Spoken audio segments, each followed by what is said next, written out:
uno cabeza, cuello, otro tórax, anterior, posterior, hasta donde llegamos. Luego de ahí se retiran de la sala, todos se quedan preguntando todo lo que tienen que preguntar y los demás van a ir escribiendo todo lo que han visto, han examinado. ¿Ok? Entonces, ustedes van a trabajar con estas historias clínicas en el hospital de Cajeta Minera. Yo se los voy a entregar al ingreso a la práctica y ustedes se van a encargar, por eso que tienen su lápiz, ¿ya? Por todo. ¿Ok? ¿Qué significa Alicia? ¿Qué hemos dicho? ¿Qué significa esta primera? Aparición. Aparición. ¿Aparición de qué?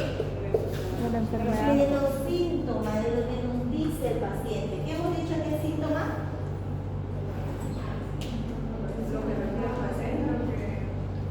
Lo que nos dice que siente el paciente.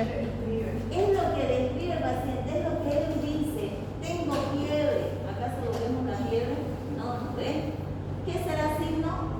Es la característica de una patología. Lo que podemos ver, lo que podemos observar, lo que podemos palpar, ¿no ves? El pulso, podemos palpar la humedad en la piel, todo lo que nosotros vamos a empezar a examinar, ¿no?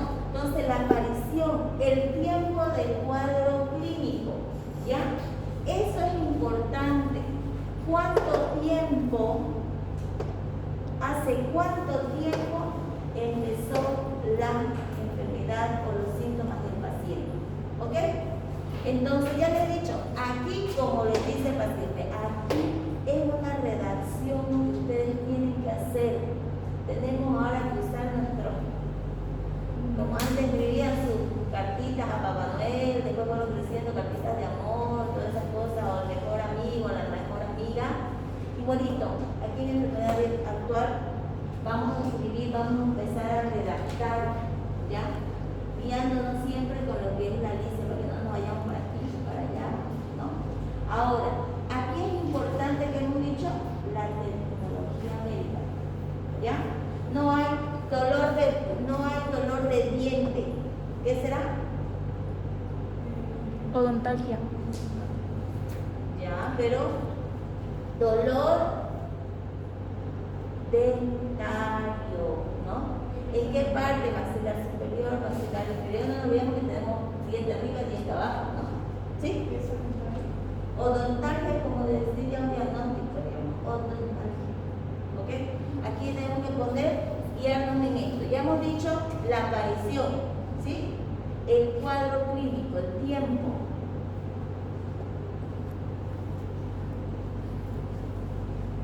¿Ok? Tiempo, no se olvide, el tiempo. Si los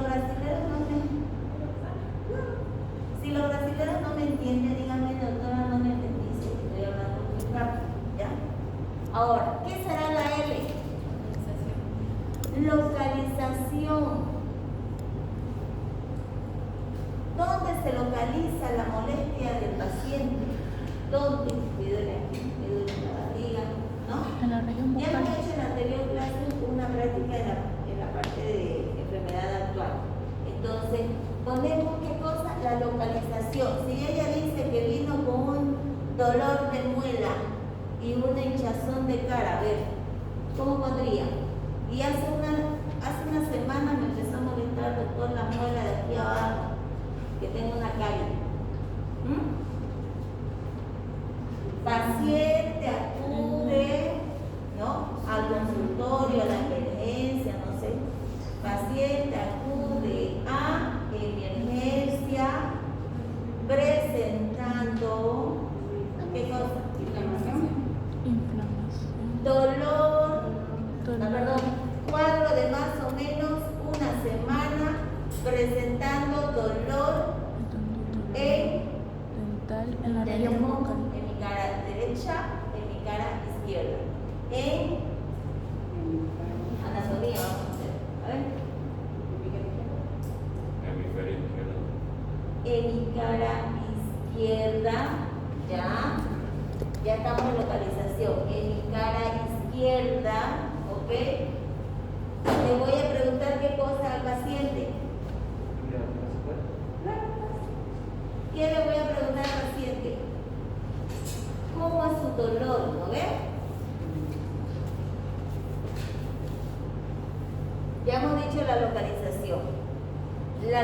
localización es donde se ubica el dolor, donde se focaliza en mi cara izquierda. ¿Para dónde se va el dolor? ¿Para dónde se va el dolor? Se va a la cabeza, se va al ojo, se va aquí al cuello. ¿Para dónde se va? La irradiación de este dolor, ¿ok? ¿Qué cosa es esto? Característica. ¿Cómo será el dolor? ¿Habrá que tuvo dolor de muela alguna vez? ¿Sí? Ya se habían tenido alguna vez. ¿Cómo es ese dolor? ¿Qué cosa es? No entiendo esa verdad. ¿Ah? ¿Cómo será el dolor de muela? Punza. A ver, otro que haya tenido dolor de muela. Ya, es constante, es punzante, es a veces como una electricidad, ¿no ven? Cuando se inflama la parte de la raíz del diente, es como si tuviera una electricidad y viene y te irradia hasta la cabeza, al ojo, al cuello, ¿no ven? Entonces, esa característica tenemos que preguntar al dolor. No me hagan como otras personas. Tiene su dolor, es punzante, es punzante, gravativo o es opresivo. No, al paciente le dice, le late, le punza en sus propias palabras que pueda entender el paciente. Y a ustedes le ponen, le designan ya. En este caso, yo escribo con terminologías médicas o de acuerdo con que... Terminologías médicas. Usted pregunta con palabras que el paciente le entienda, pero usted lo va a poner aquí con terminología médica, ¿ya? O sea, ustedes si preguntan al paciente con terminología médica, él, ni idea, peor un ancianito, nada, ¿no ven? Entonces, ¿qué tenemos que hacer? Sacarle con terminología común, con unas palabras comunes que nos pueda entender el paciente. ¿Ok? Las características. ¿Cómo es ese dolor? Puede ser constante, puede ser lastimante, puede ser opresivo, puede ser gravativo, puede ser urgente, ¿no? Todo ese tipo de dolor. ¿Qué será aquí? Intensidad. ¿Será leve? ¿Será moderada? ¿Será grave? Yo no le voy a preguntar al paciente, ¿le duele levemente? ¿Le duele en una moderada intensidad? Entonces, yo le iré a preguntar al paciente, ¿le duele muy poco? ¿Le duele más o menos? ¿O le duele muy fuerte? Entonces le va a decir más o menos. Pero no nos olvidemos que, aparte de saber la intensidad del dolor, tenemos que saber lo que dijo su compañero. Si es de forma intermitente o es de forma constante. El dolor duele y calma o es un dolor constante. Y hay que saber si el dolor cambia, o sea, si va de suave a fuerte, ¿ya? Entonces todo eso tenemos que preguntar al paciente, ¿ok? Y esto de acá, lo último. Atenuación. ¿Con qué le calma el dolor al paciente? ¿Con qué hizo calmar el dolor al paciente? El dolor del paciente. ¿Con paracetamol? ¿Con dioxazol? ¿Con diclofenaco? O tal vez hizo, lo apretó ahí esa, ¿no? Que apretan el clavo dolor y lo meten si tienen una muela cariada, dice, ¿no ves? Lo meten ahí para que le calme el dolor. Como algo natural, ¿no? Entonces, si el paciente tomó paracetamol y le calmó, entonces hay que poner ahí paciente, requiere que le calma con analgésico vía oral. ¿Ok? ¿Se entendió esta parte? No se olviden de esto de aquí. ¿Ya? Pregunta de examen. Ya, ahora sí vamos a Ya. Hablamos sobre los antecedentes personales. siempre tenemos que saber los antecedentes personales. ¿Es importante? Sí. ¿Ya? Como para empezar de las inmunizaciones. El paciente tiene sus vacunas actualizadas. ¿Alguien de aquí se puso la fiebre amarilla? Pregunto. 1, 2, 3, 4, 5, 6, nadie más. Bueno, búsquenla. ¿Ok? Tenemos que tener actualmente, como hemos pasado recientemente la pandemia del COVID, tienen que tener vacunas de COVID. ¿Ya? Aunque sea unas 2 dosis. ¿Sí? Tenemos que tener las vacunas de niños. ¿Por qué será importante preguntar esto al paciente? A ver, ¿por qué será importante que yo te pregunte, señor, usted recibió la vacuna de la tuberculosis? Sí, saber si el paciente está inmunizado o tiene carga para Ya. Nosotros tenemos que saber si el paciente ha recibido las vacunas de niños. ¿Qué vacunas recibimos en el momento que nacemos? BCG. BCG. Si el paciente no recuerda, ¿cómo lo puedo identificar que sí se colocó o no? ¿Ah? Mirar si hay. La cicatriz, ¿no? ¿Tiene una cicatriz? ¿Se han visto su brazo? ¿Ya no tiene? No, porque te dice que antes causaba eso, pero últimamente ya no causa. Pero sí, Eso será lo niños ahora nosotros adultos, porque antes seguimos teniendo la cicatriz ahí. O alguien de ustedes no tiene la cicatriz. estoy vacunada contra eso. Yo no tengo la cicatriz, Tú no tienes la cicatriz. pero yo creo que no me vacunamos. ¿Eh? Ella no cree, ya le preguntó a su mamá, pero Que mi ya. mamá era muy.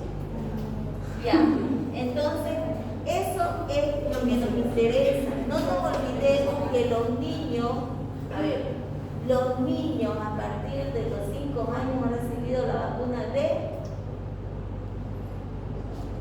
COVID. Ya han recibido la vacuna de COVID, ¿sí o no? Desde los 5 años para adelante hemos recibido la vacuna de COVID. Si mi niño tiene 3 años, ¿por qué le voy a preguntar a la mamá si le puso la de COVID? Porque no hay vacuna todavía para esas edades, ¿no ves? ¿Qué vacuna voy a preguntar hasta los 3 años? Pentavalente. La pentavalente, BCG, antipoliomielitis. No, hasta los 3 años, de 2 a 3 años. El refuerzo de la rubeola, ¿ya?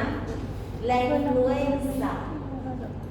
La influenza es para desde los 6 meses hasta adultos. Entonces, niño menor hay que preguntar si le colocan la influenza, si le han colocado la vacuna de la influenza. No nos olvidemos que eso es anual, ¿ya? Sí o sí ya está puesto en el PAI, en el esquema vacunal del PAI. ¿Qué significa PAI? No PAI de limón, ¿no? ¿Qué significa PAI? Averiguan a la próxima clase, van a decir qué es PAI. P-A-I. ¿Ya? Entonces, en he dicho que me adelantan a la próxima clase. Entonces, en la historia clínica también tenemos que preguntar qué cosa. Los hábitos del paciente. Y uno de las que es importante es si fuma o bebe, ¿no? El paciente fuma. No estamos diciendo, señor, usted es un fumatérico empedernido, no. Si fuma o no fuma, ¿ok? Y si dice, sí, fumo en ocasiones, ¿desde qué edad empezó a fumar?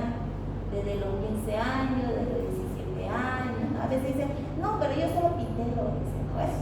Para salirse ahí por la esquina.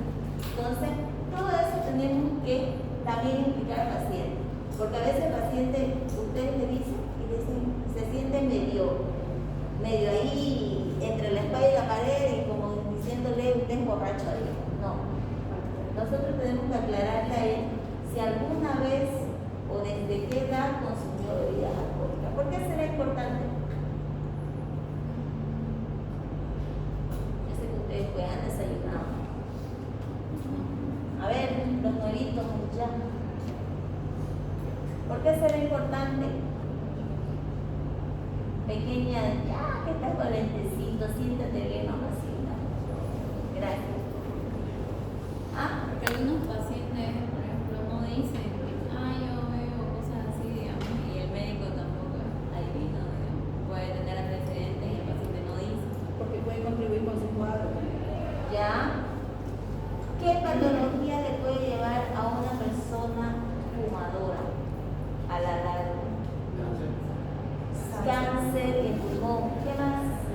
Neumonía. Enfermedades obstructivas crónicas, esa tos del fumador, ¿no ves?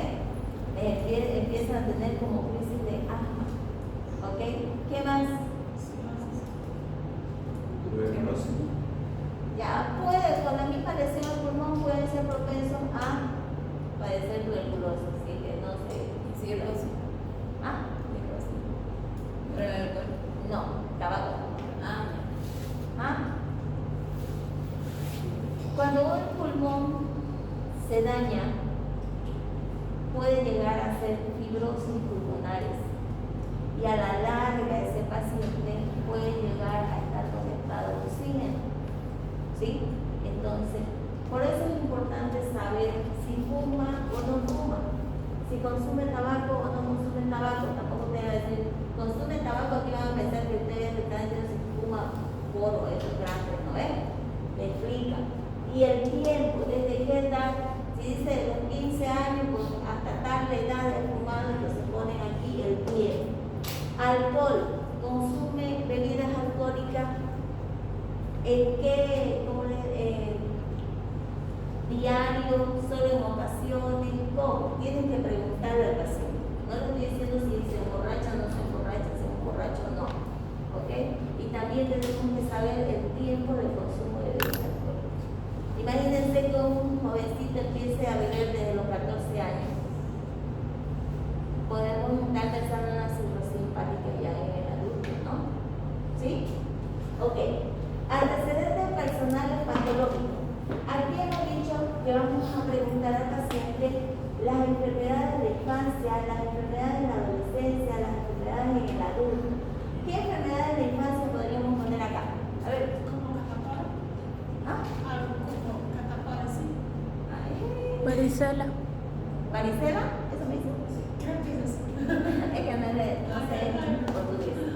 Ya, varicela. ¿Qué más? Sarampión. ¿Qué más? Papera, también en la infancia, ¿ves? En la adolescencia. Papera igual hay en la adolescencia. ¿Puede dar en la adolescencia la varicela? Sí. ¿Sí? Sí. Sí, puede dar. Si no les dio a ustedes en niño, les da en adulto, les da en joven. El riesgo de efectos secundarios que tenga la varicela a esa edad es mucho mayor. ¿Ya? Puede producirles lo que es una calidad de la receta médica. Puede producirles lo que es la infertilidad en la mujer o en el hombre. ¿Dónde va a atacar en la mujer? En los ovarios. ¿Dónde va a atacar en el hombre? En los testículos. ¿A ver? Entonces, todo eso hay que saber. Enfermedad del adulto. Cáncer. Diabetes, cáncer, hipertensión arterial, todas esas cosas, ¿no? Ok. Paciente, ¿tiene Chagas? ¿Fue alguna vez diagnosticado por Chagas? ¿Sí o no? Directo. Aquí en Bolivia saben que es Chagas, así que no traten de explicarle ese bichito que se llama bichuca, le picó alguna vez, no. ¿Alguna vez le diagnosticaron con Chagas, señor? Y ella va a decir sí o no. ¿Hace cuánto tiempo? Hace 1 año, hace 10 años. ¿Hicieron tratamiento aquella vez que le diagnosticaron con algún medicamento para esa enfermedad? ¿Sí o no? ¿Ya? Eso se acordará. Tuberculosis pulmonar. La gente a nivel mundial sabe ya que es tuberculosis, ¿no? Entonces no hay necesidad de explicarle en otras palabras, a no ser que el paciente sea una persona que no haya ido al colegio y no entienda. ¿Ok? ¿Sí o no? ¿Hace cuánto tiempo? Y si hizo tratamiento. Esto es importante, ¿por qué? Es importante que sepamos el tiempo que le hayan diagnosticado la tuberculosis, si alguna vez sea pulmonar o sea extrapulmonar, ¿ok? Y hay que saber si realmente hizo un tratamiento o no el paciente. Y si le dice, sí, hice tratamiento, señor, ¿usted fue a su control? después de que hizo el tratamiento, sí o no. Eso es importante saber. ¿Por qué? ¿Por qué creen que es importante saber si terminó el tratamiento o no? Para saber si erradicó Sí, funcionó el tratamiento. Si concluyó, si completó el tratamiento. ¿Qué pasa si yo no lo completo? Porque son muchas mencionadas de medicamentos. ¿Puede volver? Aún tiene latente esta enfermedad. Eso. Sigue la enfermedad. Si él lo descontinúa el tratamiento, sigue la enfermedad. Así como nosotros. A veces nos resfriamos, estamos con dolor de garganta, tomamos amoxicilina, mi plata solo me alcanzó para 2. ¿Y cuánto tiempo tengo que tomar? 7 días. Si tomo 2 tabletitas, ¿será que voy a estar mejor? No, porque yo he descontinuado el tratamiento, ¿no ves? Entonces es lo mismo. ¿Por qué? Porque tal vez el paciente me está viniendo y por causa de esto es lo que él tiene ese problema al respirar, ¿no? Por nada más. Y no nos olvidemos que la tuberculosis a la larga produce ¿qué? Lesiones o huequitos que le dicen cavernas. Caverna tuberculosa. ¿No? Todo por eso es importante. Todo se enlaza, todo se anuda, como decir en otras palabras. Hipertensión arterial. ¿Alguna vez el paciente se le subió la presión? No le decir, señor, usted tuvo hipertensión arterial. No ve. ¿Alguna vez se le subió la presión? ¿Alguna vez le diagnosticaron o tomó tabletitas para la presión? Y él le va a comentar si sí o no. ¿Ya? Diabetes mellitus. Señor, ¿usted tiene diabetes mellitus tipo 1, tipo 2 o no? No ve. ¿Cómo le preguntarían ahí al paciente? Si se le subió el azúcar. Si alguna vez se le subió el azúcar en sangre, alguna vez en sus chequeos que hizo con el doctor le dijeron que él era prediabético o diabético, ¿ya? Si toma algún medicamento para bajar el azúcar, ¿ok? Con eso ya ustedes se pueden dar cuenta en esta parte las respuestas que tienen que poner acá. ¿Lo tenemos ahí? ¿Hasta aquí está claro, chicos? ¿Sí? Hablen o callen para siempre. ¿Está claro? Sí. Ok. Pues estoy hablando muy rápido. Alergia. Es importante preguntar al paciente si es alérgico a algo o no. ¿Por qué?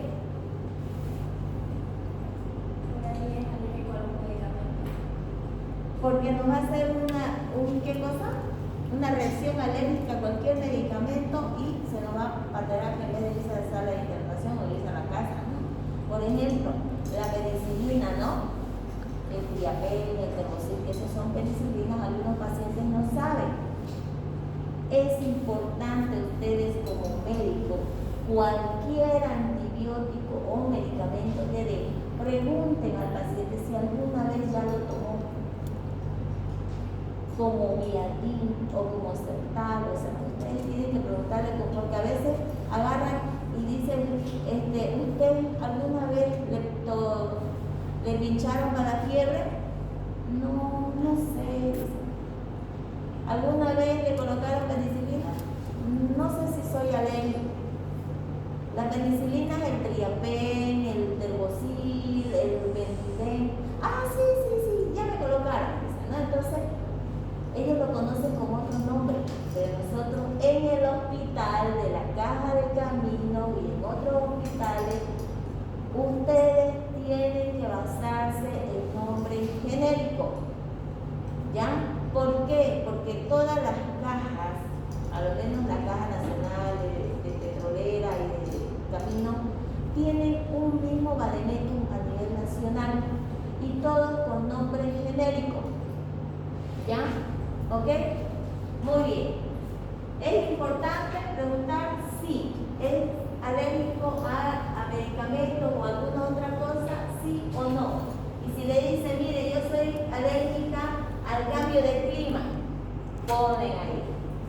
Se me tapa mi nariz en la mañana y estoy ahí chorreando y después a las 10 se me destapa. Entonces voy a poner alergia sí al clima, entre paréntesis rinitis alérgica. ¿Ok? Antecedentes familiares. importante.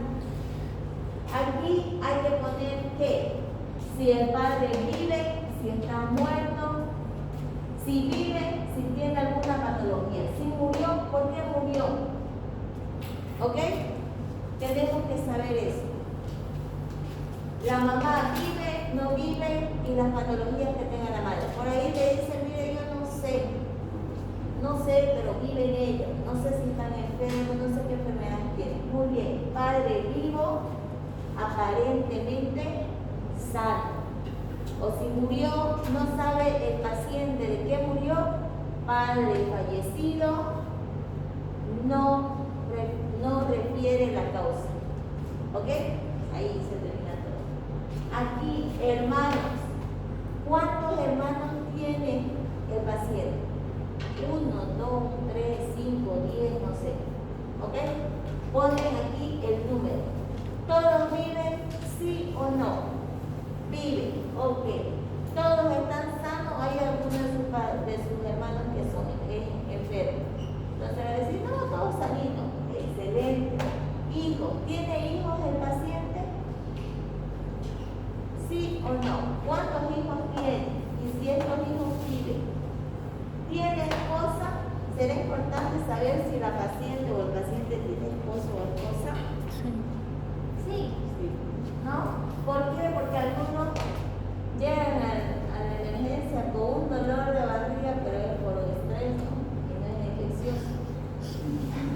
O le estresó el esposo o le estresó la esposa. No, vamos a poner que somos todos ángeles. Ok. Antecedentes hospitalarios. ¿Alguna vez el paciente recibió transfusiones? Es importante. ¿Ya? ¿Por qué? Para saber si alguna vez él recibió transfusiones, si hasta las mismas religiones de los pacientes nos tenemos que saber para saber si podemos hacer una transfusión. Ha habido casos en pacientes que son creo que son testigos de Jehová, que no permiten la transfusión de sangre, ¿sí? Entonces, lamentablemente, como no había nadie con esa paciente y necesitaban colocar sangre, le colocaron intraoperatorio y vieran el show, digamos, que hicieron en el hospital. Ese ha sido en mi año de internado. Lamentablemente no había nadie, tenía que entrar en emergencia y le metieron sangre.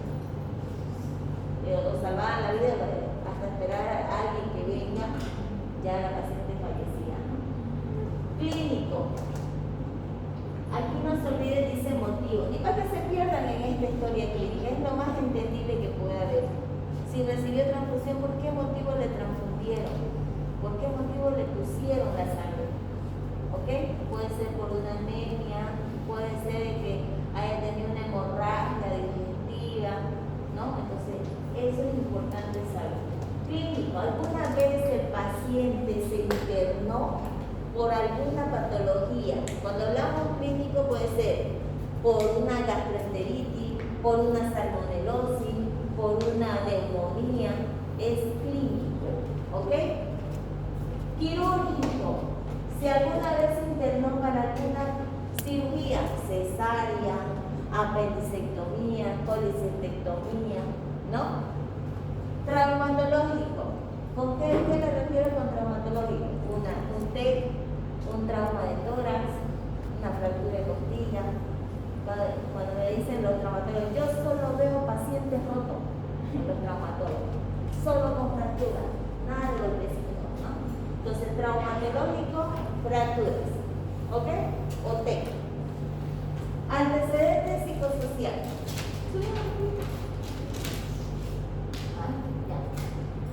Esto es importante. ¿Por qué será importante saber si el paciente vive en casa propia, en casa alquilada, si tiene perros, si tiene alcantarillado? ¿Por qué? Porque de alguna manera puede influir en su estado de salud si tiene alcantarillado, saneamiento.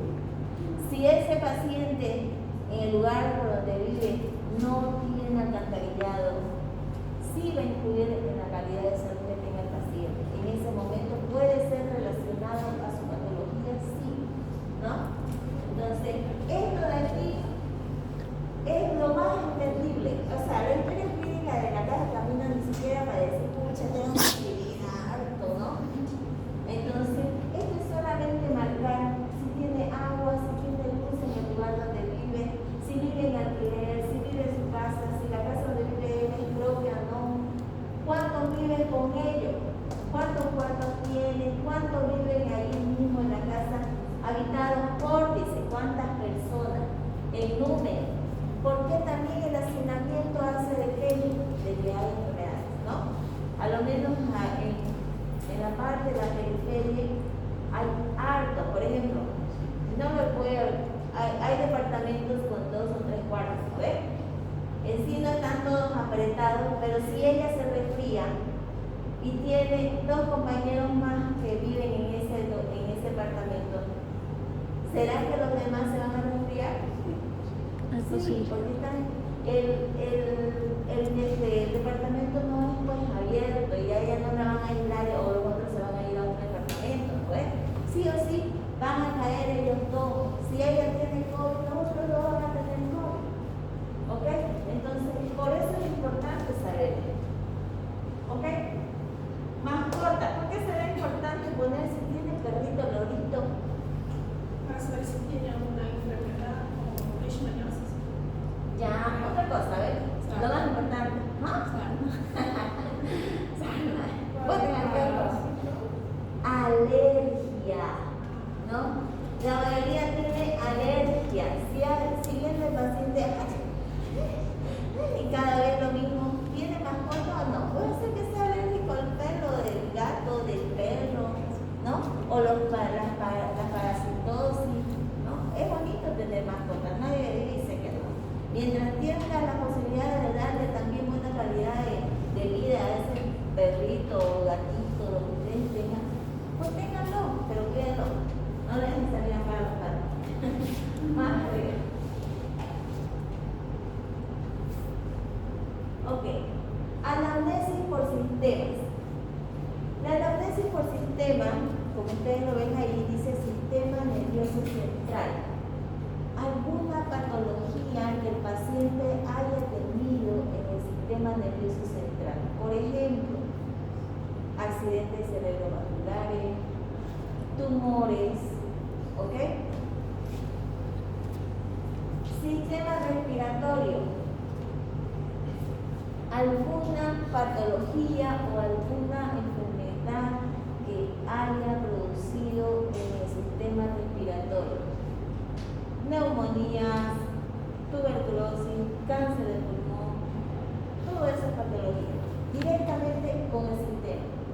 ¿Ya? Si dicen no, tu paciente vino con, por ejemplo, con una gastroenteritis, internarte por una gastroenteritis más una salmonelosis. Ok. ¿Cómo va a estar aquí? No, nunca he tenido algún problema en mi cerebrito, nunca he enfermado de tuberculosis, tengo neumonía. Entonces, ¿qué van a poner? Conservar. ¿Sí? Conservarlo, conservar. Aquí en esta parte del sistema ganglionar nos referimos a qué? Adenopatías, cambios que haya presentado el paciente. ¿Sí? Examen físico general. Aquí quedamos porque vamos a empezar con el tema que vamos a hablar sobre esta parte de aquí. ¿Ok? Ahí quedamos, en la historia clínica.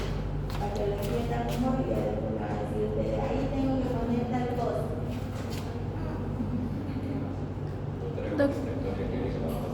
Lo voy a pasar. Doctora, si tiene algún problema en uno de esos sistemas, ¿qué se pondría? ¿Ah? Si tiene algún problema en los sistemas, ¿qué se pondría? Pero le colocan el problema.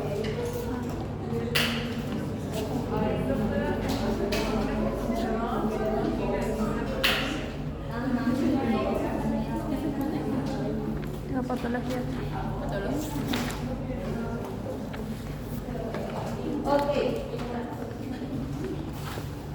Examen físico general. Aquí vamos a hablar con lo que sigue lo que estamos viendo en la historia clínica.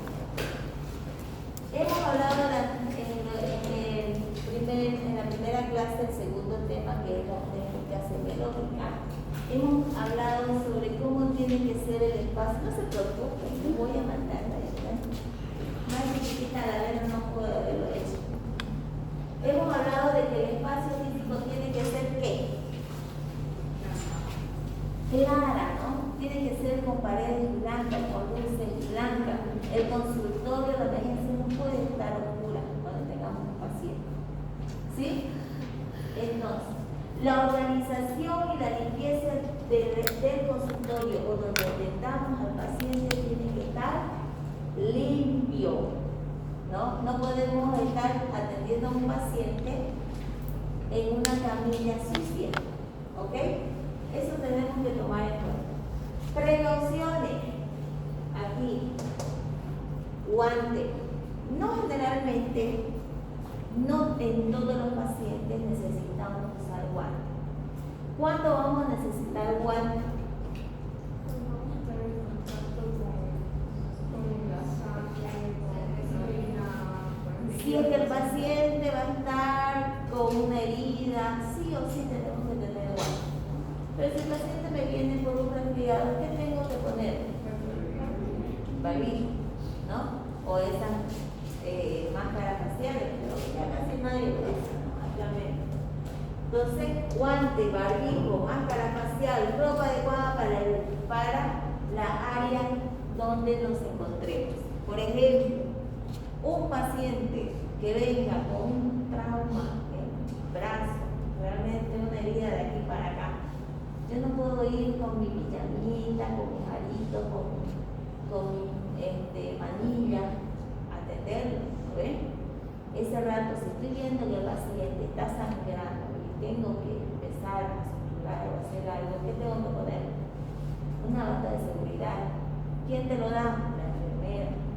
Porque tú no puedes ir a agarrar y buscar por aquí, por allá, una bata, ¿no? En el hospital tenemos unos que son descartables y otros que son de tela, ¿ok? Entonces, cualquiera de los dos en ese momento lo usamos, ¿sí? Más que todo en el área de emergencia cuando tenemos un paciente realmente crítico. Después ya podemos estar con nuestra pijama y con nuestro mandil que podemos agarrar y atender a un paciente con un simple, una amigdalitis, una faringitis, ¿no? ¿Ok? Entonces, esto se toma en cuenta cuando estábamos con la época de la pandemia del COVID. La máscara facial, parecíamos todos astronautas yendo con el paciente, ¿no? Ok, el entorno de nuestro lugar de trabajo, nosotros como médicos, no nos olvidemos que el médico es jefe del área donde se encuentra. Si usted está atendiendo al paciente o la enfermera, los internos, no puede estar. ¿Sí? Lamentablemente, en la caja de camino tenemos el consultorio, sí, donde podemos vivir y atender, pero a veces atendemos aquí y nos llaman para la emergencia. Entonces atendemos, terminamos de atender aquí, se deja el interno y nos vamos al otro lado. Entonces, en el área de emergencia hay 1, 2, 3 camas. Y al otro lado la animación. Entonces, las personas que estén ahí, pues tienen que bajar el volumen mientras uno está atendiendo. Porque lo que uno quiere hacer en emergencia es despejar el área, ¿no? Entonces, tiene que haber qué cosa.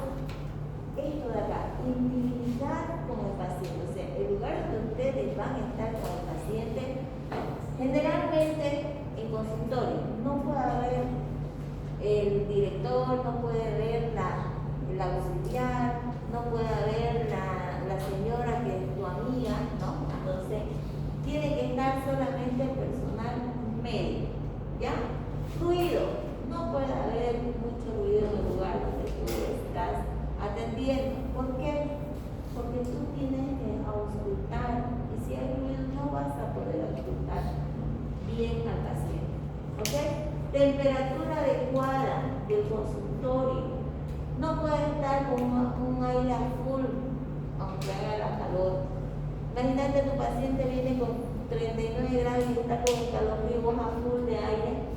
Lo vas a enfriar más al paciente, ¿no ves? Y no vas a poder atender al paciente. El equipo médico estetoscopio, linterna y tensiómetro, ¿no? Sí o sí, en todo hospital hay un tensiómetro. Ustedes pueden tener su tensiómetro a mano. De que tenemos que tener nuestra arma, la guerra de nosotros, es el estetoscopio. Sí o sí.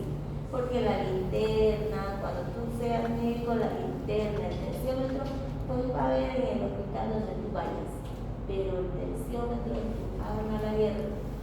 Si vos vas sin fonendoscopio y no tengas fonendoscopio, ¿cómo vas a apuntar?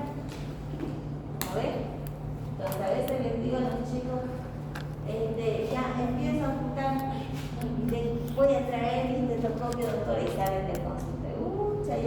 Ya te mataron en la guerra, vos hasta que vayas, yo prefiero hacerlo yo, digamos, ¿no ves?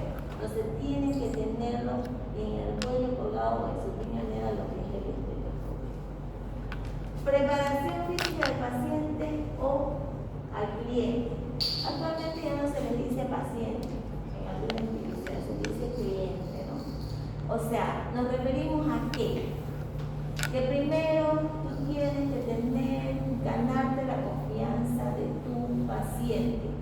O sea, tampoco le vas a decir, ya pase, échese, ¿qué tiene? ¿No ves?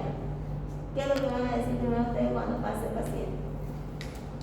Buenos días, buenas tardes, ¿cómo están? Y mira ahí, don Jorgito, a ver, coménteme, don Jorge, ¿cuál es su emergencia o por qué lo están trayendo al consultorio? ¿No? Con una amabilidad. Entonces él le va a empezar, mire doctora, doctor, me duele aquí, y eso de hace cuánto tiempo, de hace tantos años atrás, ¿no? Entonces, todo eso tenemos que nosotros ganar la confianza del paciente. El médico no es solamente médico. Esa relación de médico-paciente que tienen que tener ustedes hasta es de amigo en ese momento y es de psicólogo, ¿ok? Porque a veces los pacientes vienen solamente porque se sienten deprimidos y la causa es su dolor de cabeza, su dolor de cuello por estrés, mi marido me hizo renegar, entonces es un psicológico, ¿no ves? Entonces hay que decirle, cállese, señora, las cosas son así, piense bien, cuando usted tenga así otra vuelta al estómago, trate de respirar o buscar otra cosa que le distraiga para que no esté así, primero su salud, después déjelo al marido, ¿no? Un consejo se da ahí. Ok, colocación, dice, del paciente en una camilla cómoda, ¿ok? Para poder examinar al paciente. Bueno, ustedes saben que hay diferentes tipos de hospitales. Las camillas a veces son acolchonadas, de algún lado, otros son duros, otros son medio semiblandos, ¿no? Entonces, no tenemos que batir con el implemento médico que tenemos, sí. Pero la camilla no tiene que ser tampoco acolchonada, ¿no? La camilla tiene que ser más o menos dura para poder palpar, ¿ok? Ahora, preparación psicológica, dice. Ahí ustedes trabajan como psicólogo, como les he dicho, con el paciente. La misma actitud del paciente. Si yo llego y, a ver, ¿qué le pasa a usted? Dígame, ¿por qué él viene aquí? ¿Por qué no fue con consulta? ¿Cómo creen que les va a ser la actitud del paciente hacia ustedes? Mala, ¿no? Ay, este médico que da, porque yo tengo mi seguro y usted me tiene que atender, le van a decir, ¿no ves? Entonces, ustedes tienen que tratar de trabajar psicológicamente también al paciente, ¿ok? Dice aquí, participación, preguntarle al paciente primero su nombre completo. ¿Cómo está, don? Usted, don Pablito, ¿cuál es su apellido? ¿Cuántos años tiene? ¿No? ¿De dónde vive usted? ¿De dónde nació? Entonces, ustedes saben muy bien que en todo hospital se trabaja con pacientes de la tercera edad. Se trabaja con pacientes especiales. ¿Ya? Entonces tenemos que tratar de que, aunque estemos de mal humor llegando a nuestro hospital por problemas tal vez en casa, porque salí tarde, me hicieron renegar a mi hijo, me hizo renegar a esposo me hizo renegar la cortejo o el cortejo, pues tenemos que llegar, respirar y empezar nuestro trabajo laboral, ¿no? Con una sonrisa de oreja a oreja y hacer lo que nos gusta hacer. Para eso hemos entrado a medicina, ¿no? ¿Ok? Sigamos. ¿Qué es importante cuando nosotros tenemos un paciente? La revisión tiene que ser, ¿qué cosa? Cefalocaudal. Tiene que ser del pie a la cabeza. De la cabeza hasta los pies. Muy bien. Si mi paciente dice que hace una semana estuvo con diarrea, va a tener dolor de barriga. Y hace una semana estuvo con diarrea, ¿qué puede pasar en mi paciente? Deshidratación. Se va a deshidratar. ¿Será que la carita de mi paciente estará feliz? No.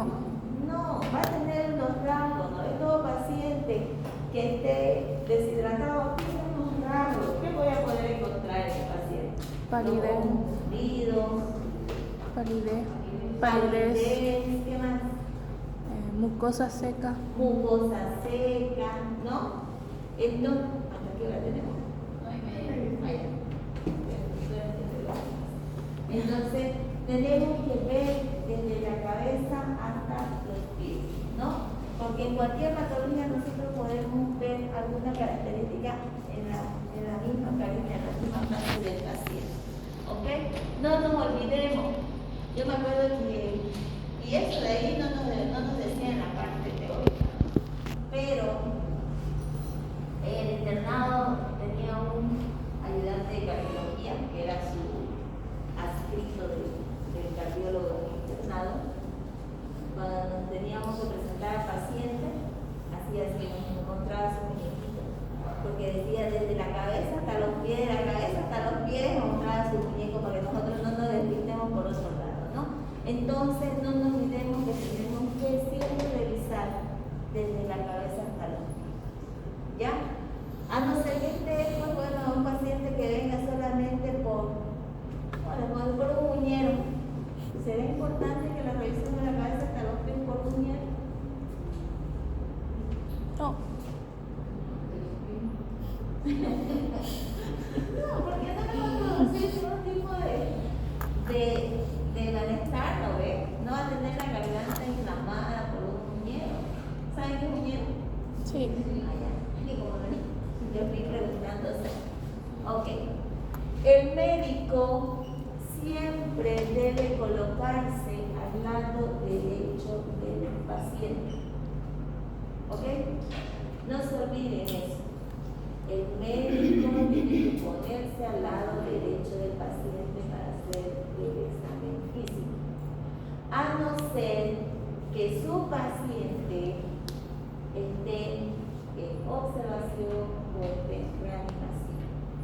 ¿Ya? Pero mientras nosotros estemos allá, ustedes tienen que ponerse al lado derecho. Ahora, si es incómodo el lugar donde está la cama, pues bueno, puedo buscar el lugar correcto para ellos estar cómodos para hacer un buen examen físico. Mantener cubiertos los segmentos que no van a ser todavía examinados. ¿Para qué? Para el pudor del paciente. Ok. En todo hospital vemos hombres, mujeres, niños, ¿no?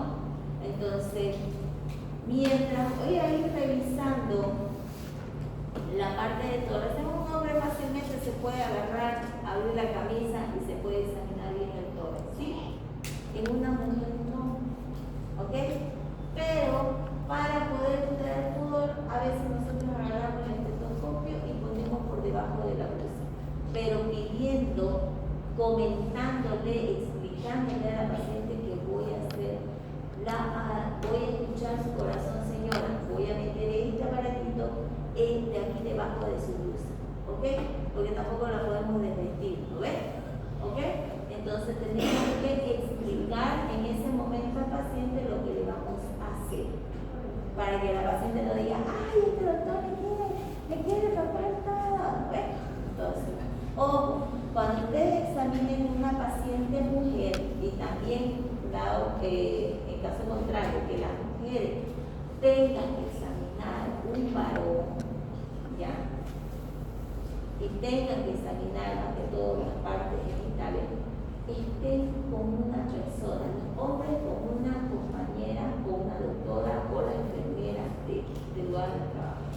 Y las mujeres o con su colega, que es el interno, digamos, su colega en ese momento que interna a ustedes, o la auxiliar o la enfermera o la licenciada de su lugar de trabajo. ¿Por qué? Más que todo en el hombre, porque lo pueden agarrar y denunciar de que lo han tocado, lo han manipulado y que no había nadie que hizo eso, no, eso. Y en las mujeres, porque hay a veces pacientes hombres que son pues malcriados y tenerla solita a la doctora ahí es preferible que esté con ellos. Cuando más que todo hagamos la revisión de parte general. ¿Ok? Eso es lo importante. Nosotros como médicos siempre tenemos que cuidar nuestras espaldas. ¿Ya? ¿Por qué? Porque a nosotros nos cuesta, ¿qué cosa? El título. Nuestro sello no vale 45 olvidando el sellito, ¿no? Pero el título ahí, el nombre, el código que te dan en el colegio médico o en sede, cuesta. Son varios años de estudio. Entonces, siempre se tienen que respaldar. Muy bien. Debe exponerse adecuadamente las zonas florales y no se debe hacer ocasionar pérdidas o hallazgos fundamentales. O sea, se requiere que ustedes, en el momento que vayan a examinar, por ejemplo, el abdomen, no es necesario que abran, adulten, ay, me olvidé, otra, abran, no. Entonces, examinan y examinan todo. ¿Ok? No hay, ay, me olvidé, voy a volver a ir. Ay, no, me olvidé, voy a volver a destapar. No. Eso es lo que ustedes no tienen que hacer. Empiezan la examinación y terminan hasta los pies y se retiran. Así es la cosa de su práctica doctoral. Tienen que examinar, ya les he dicho, de ahora en adelante ustedes tienen que usar bien los ojitos. ¿Por qué? Porque ustedes tienen que escanear al paciente de arriba hacia abajo.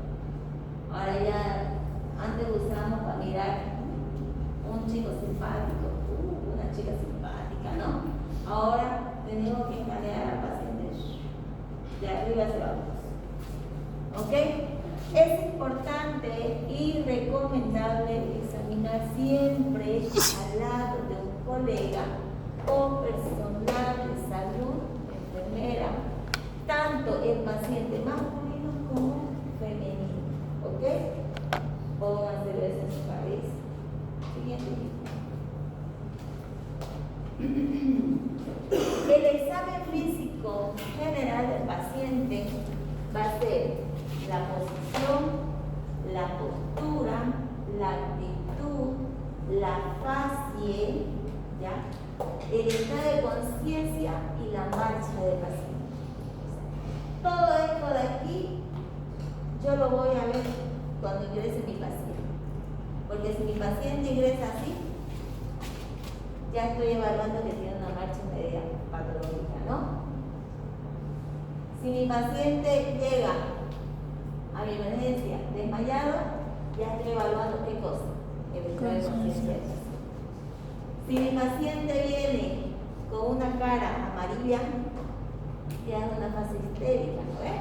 Entonces todo esto de aquí solamente ya lo miramos en el momento que ingresa el paciente al consultorio o lo ingresa a la emergencia. Siguiente.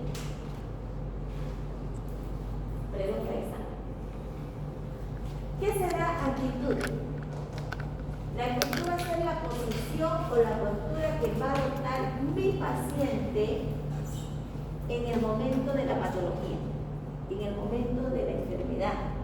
O sea, si mi paciente dice, ay, me duele mi barriga, y entra al consultorio, así, y supuestamente estaba entrando en emergencia por dolor de barriga, es un paciente que realmente no le está doliendo la barriga, ¿no ves? Entonces, si mi paciente llega con un doblado, entonces Entonces ya será la actitud álgica que tiene el paciente. ¿Ok? Si va a estar en posición de pie o si va a estar acostado. Va a ser importante, sí. ¿Por qué? Para hacer, dice, penosa la enfermedad del paciente. O sea, la posición o la actitud que opte el paciente va a calmar su dolencia. Por ejemplo, si me duele la barriga, yo me voy a poner en la cama así de costadito, ¿no ves? Entonces, esa posición o esa actitud del paciente que se coloca en ese momento le calma qué cosa, los dolores en ese momento de esa patología. Siguiente. Tipos de posiciones. Tipos de posiciones. Posición, postura de pie del paciente con hemiplegia espástica. El paciente va a tener ¿qué cosa? Una inclinación hacia un lado con brazo de flexión, ahorita vamos a ver el dibujo, ¿ya? Miembro inferior en aducción y rotación externa.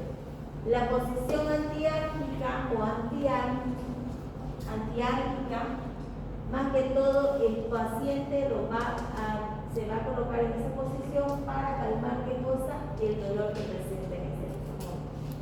¿Ya? La postura de pie del paciente con enfermedad de Parkinson. Vamos a ver ahorita los dibujos, las imágenes.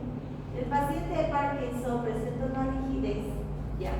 El paciente que tiene Parkinson camina así, ¿no ves? Despacito y es más tieso, ¿no? Rígido. Va a tener rigidez, ¿ya? Y va a tener una inclinación hacia adelante. Estos pacientes no son rectos, van así, ¿no ves? Van caminando, pero como si estuviesen cayéndose. Y andan, ¿qué cosa? Con pasitos pequeños, ¿ok? La posición Fowler. Se observa la posición Fowler. Posición Fowler es sentado, ¿ya? Posición semi-Fowler, posición tren de Lemur con las piernas hacia arriba y posición ginecológica con las piernas encima de los